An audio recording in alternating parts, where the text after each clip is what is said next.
Hello friends, welcome back to Varshita kitchen.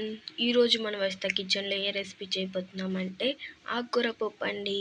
ఈ ఆకుకూర పప్పు అన్నంలోకి, చపాతీలోకి, దోశలకు కూడా చాలా టేస్టీగా ఉంటుంది.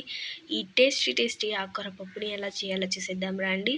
అంతకంటే ముందు మన వీడియోని లైక్ చేసి సబ్స్క్రైబ్ చేసుకొని పక్కన బెల్ ఐకాన్ క్లిక్ చేసుకోండి. రండి ఇప్పుడు వీడియోకి వెళ్ళిపోదాం.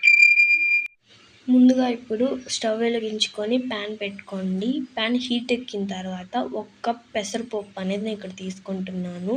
3 కట్ల ఆకుకూరకి 1 కప్ పెసరపప్పు అనేది కరెక్ట్ మెజర్మెంట్ అండి. ఈ పప్పుని ఇప్పుడు రంగు మారేంత వరకు బాగా ఫ్రై చేసి తీసుకోండి. నేను వీడియోలో చూపించిన విధంగా రంగు మారేంత వరకు బాగా ఫ్రై చేసి తీసుకున్న తర్వాత స్టవ్ ఆఫ్ చేసేసి ఒక బౌల్లోకి ట్రాన్స్ఫర్ చేసేసుకోండి. ఇప్పుడు ఈ పప్పుని 2 టైమ్స్ వాటర్లో వాష్ చేసి తీసుకోండి.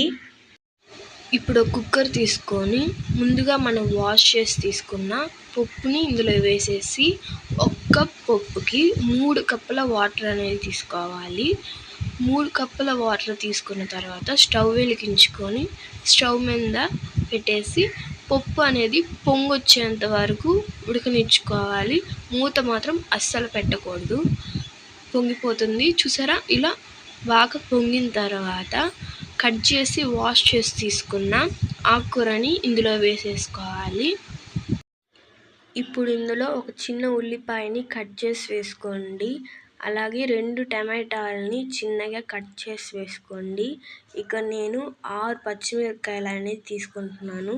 మీరు మాత్రం మీ కారానికి తగినట్టు వేసుకోండి. ఒక చిన్న నిమ్మకాయ సైజ్ అంతా చింతపండుని వేసుకోవాలి. 1/2 టేబుల్ స్పూన్ పసుపు, మీ రుచికి తగినట్టుగా కల్లుప్పును వేసుకోండి. ఇప్పుడు మూత పెట్టేసి ఒక 10 మినిట్స్ ఇదంతా కూడా మగ్గేంత వరకు మగ్గనిచ్చుకోవాలి. ఇప్పుడు ఒక 10 మినిట్స్ తర్వాత మూత తీసి చూస్తే పప్పు ఆకుకూర అనేది ఇలా బాగా ఉడికిపోయి ఉండాలి. ఇప్పుడు స్టవ్ ఆఫ్ చేసేసుకొని ముద్దకంతోటి బాగా స్మాష్ చేసి తీసుకోండి. ఇప్పుడు మళ్ళీ స్టవ్ వెలిగించుకొని ఒక ప్యాన్ పెట్టేసి 2 టేబుల్ స్పూన్ ఆయిల్ వేసుకోండి. ఆయిల్ హీట్ ఎక్కిన తర్వాత 1 టేబుల్ స్పూన్ ఆవాలు, 2 ఎండుమిర్చిని కట్ చేసి తీసుకోండి. కొంచెం అంత కరివేపాకు, 4 వెల్లుల్లిపాయల్ని స్మాష్ చేసి తీసుకోండి. ఇప్పుడు సన్నగా తరిగిన ఒక ఉల్లిపాయని వేసుకోవాలి. ఇవన్నీ కూడా ఒకసారి మిక్స్ చేసేసుకొని బాగా బ్రౌన్ కలర్లో వచ్చేంత వరకు బాగా ఫ్రై చేసి తీసేసుకోండి. చూసారు కదా, ఇలా బ్రౌన్ కలర్లో వచ్చిన తర్వాత దీన్ని తీసి పక్కన పెట్టేసుకుందాం. మనం ముందుగా ఆకుకూర పప్పుని స్మాష్ చేసి తీసుకున్నాం కదా, అది స్టవ్ మీద పెట్టేసి తాలించి తీసుకున్న తాలింపుని ఇందులో వేసేసుకోండి. ఇందులో వేసేసుకున్న తర్వాత ఆ ప్యాన్లోనే ఒక చిన్న టీ గ్లాస్ అంత వాటర్ని వేసుకొని బాగా మిక్స్ చేసేసుకొని ఆ వాటర్ని కూడా ఇందులో వేసేసుకోవాలి. ఇదంతా కూడా ఒకసారి బాగా మిక్స్ చేసేసుకోండి. మిక్స్ చేసిన తర్వాత మూత పెట్టి బాగా తెల్లనివ్వాలి. అప్పుడప్పుడు మూత తీసి మిక్స్ చేసుకుంటుండండి, లేకపోతే అడుగంటేసుకుంటుంది.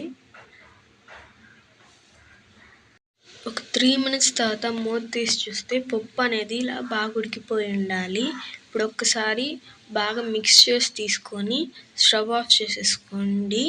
ఇప్పుడు సర్వింగ్ బౌల్లో సర్వ్ చేసి చూపిస్తాను.